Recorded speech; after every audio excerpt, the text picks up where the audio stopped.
First, we will look into 3 distinct types of restraints: side rails, hand mitts, and vests. Additionally, we will explore various other common items that can serve as restraints. Side rails and enclosed beds may also be considered a restraint, depending on the purpose of the device. Recall the definition of a restraint as a device, method, or process that is used for the specific purpose of restricting a patient's freedom of movement or access to movement. If the purpose of raising the side rails is to prevent a patient from voluntarily getting out of bed or attempting to exit the bed, then use of the side rails would be considered a restraint. On the other hand, if the purpose of raising the side rails is to prevent the patient from inadvertently falling out of bed, then it is not considered a restraint.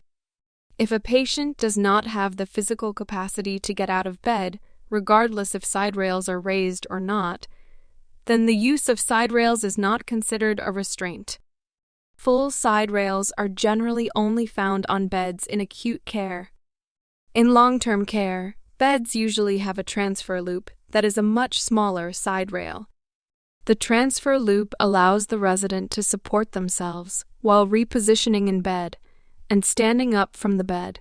The smaller size of this type of side rail reduces the risk of the resident becoming entrapped and injured from the device. Full side rails may be ordered by the physician if they allow the resident to reposition independently. If a resident's bed in a long-term care setting has full side rails and they are not used for repositioning, they should always be lowered when care is complete and a staff member is no longer present in the room. Acute care settings have different regulations regarding full side rails. Review specific agency policy. A hand mitt is a large, soft glove that covers a confused patient's hand to prevent them from inadvertently dislodging medical equipment, such as a catheter, feeding tube, or intravenous IV catheter. See the image of a hand mitt.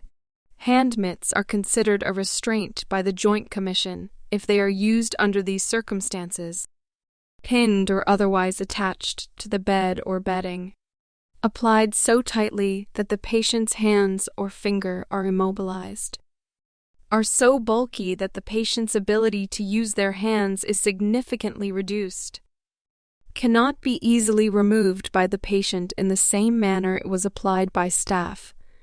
Considering the patient's physical condition and ability to accomplish this objective, a vest restraint is worn on the upper body and has ties that secure it to a chair or bed frame, allowing the restrained person to sit or lie in bed. Common items can be considered restraints when used improperly. A general rule is if any device limits the mobility, freedom of movement, or access to one's body, it is considered a restraint. The resident must be able to independently remove any device that is utilized when directed to do so. This action shows that the resident can cognitively and physically control their environment. Here are some examples of how common devices can be considered a restraint. Wheelchair brakes that are left on with a resident who cannot independently release them are considered a restraint because it prevents the resident from moving freely throughout their environment. Lap trays used for meals or supporting an immobile limb are considered a restraint if it impairs the resident's ability to move. Self-release seatbelts can be used to keep a resident positioned properly in their wheelchair, but the resident must be able to remove the seatbelt if asked to do so. Gait belts must be removed after residents have completed a transfer. They should not be left on during meals or activities for convenience, because they can cause discomfort.